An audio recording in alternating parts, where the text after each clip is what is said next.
serena. Quando la morte accade in un modo così tragico, così improvviso e soprattutto così prematuro, sembra che questa parola breve che proprio la liturgia di oggi ci dona possa rimbombare nelle nostre orecchie, nel nostro cuore, nella nostra testa. Ma se ci pensiamo, anche i 120, che cosa sono? Davanti ad un'eternità. Che cosa sono i numeri? Che cos'è il numero dei nostri anni davanti a un destino di gloria che Dio ci propone e che ci pone? Che cos'è che rende grande la nostra vita? Dobbiamo chiederci. Il numero dei nostri giorni o l'intensità con la quale la viviamo? Questa morte potrebbe aprirsi a tante riflessioni, potrebbe brutalmente parlando anche essere usata per attaccare qualcosa a qualcuno. Penso che in questo momento ciò che la Salma di Ciriaco ci voglia dire è che dentro questa esperienza terrena è tutto talmente veloce e passeggero che non vale la pena sprecare ogni singola opportunità che ci viene donata.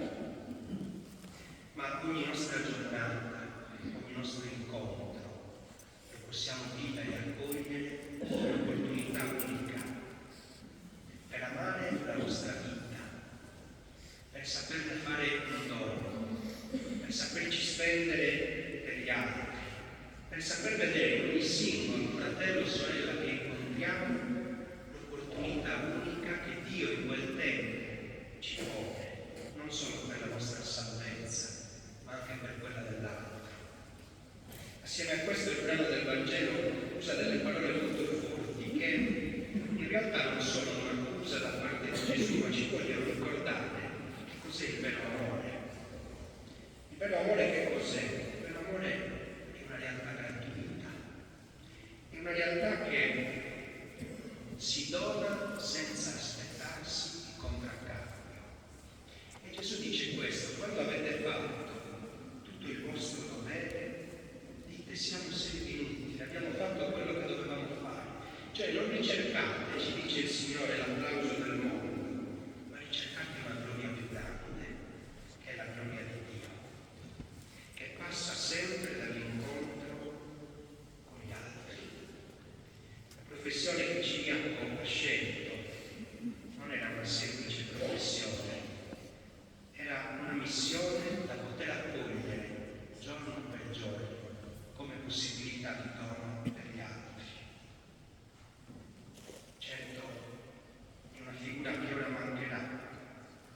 Nella nostra zona, proprio in poco tempo, ho perso 2 giovani brillanti. Alcune settimane fa a Maddalena, a Drogati, oggi Cilia, qui a Bitti. È davvero, anche in un tempo di così profonda crisi sanitaria, ci verrebbe da gridare al cielo. Perché chi ha scelto una missione oggi così importante viene così improvvisamente strappato alla vita.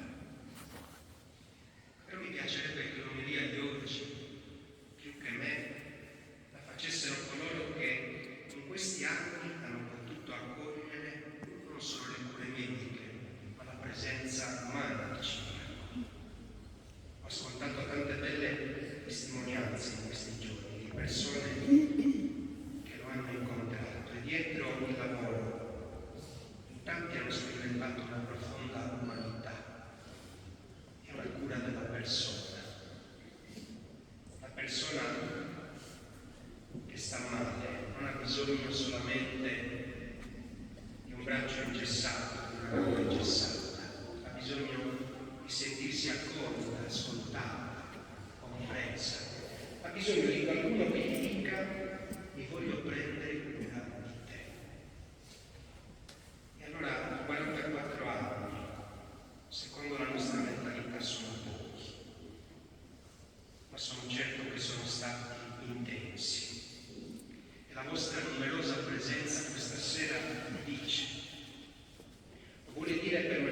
necessaria a lui la vicinanza di una comunità tutta, ma lo vuole rappresentare il grazie che ognuno di noi nel suo piccolo vuole dire a questo figlio.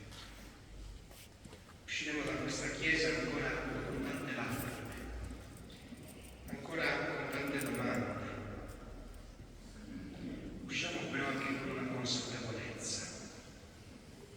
La nostra vita, proprio perché spesso e improvvisamente è breve, va sempre vissuta con intensità. Chi di voi è genitore non abbia paura di cercare ogni giorno il proprio figlio. Chi è figlio non abbia paura di tendere la mano verso i genitori. Chi è amico, chi è fratello, garantisca la presenza. Chi vive l'esperienza del rancore non aspetti sempre a domani per cercare strade verso la riconciliazione. Questi momenti hanno sempre due strade. O ci portano a chiuderci nel dolore e nella disperazione, che ci fanno sprofondare, oppure ci aprono ad accogliere la vita ogni giorno, non solo nei momenti straordinari, ma soprattutto in quelli ordinari, vivendo ogni giorno con l'intensità come se fosse l'ultimo. Chiediamo al Signore che accolga ogni piccolo e grande gesto di amore che ci viene vissuto, che sia vicino al vostro e al nostro dolore, ma ci aiuti a far sì che questo sacrificio non sia vano, ma possa generare nuove pagine di crescita umana, sociale, comunitaria, cristiana in ognuno di noi.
portando all'altare le gioie e le fatiche di ogni giorno, ci Tua potenza,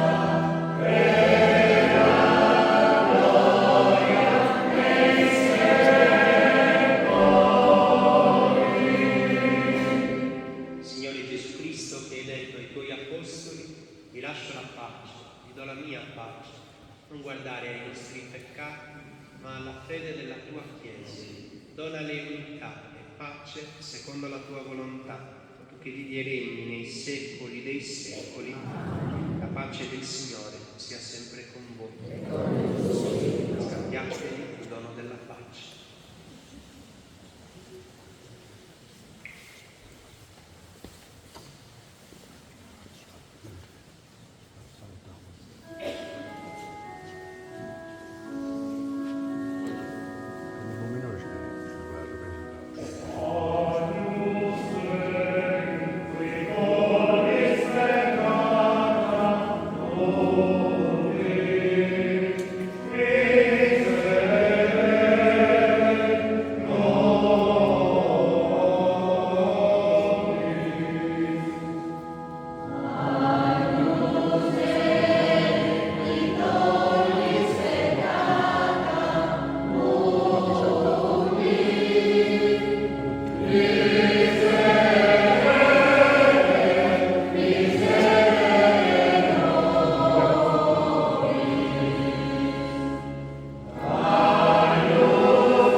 sul piano con il canto della nostra fede, nell'attesa di innalzare con lui l'inno che dall'eternità risuona nelle sedi celesti.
C'è anche una balla.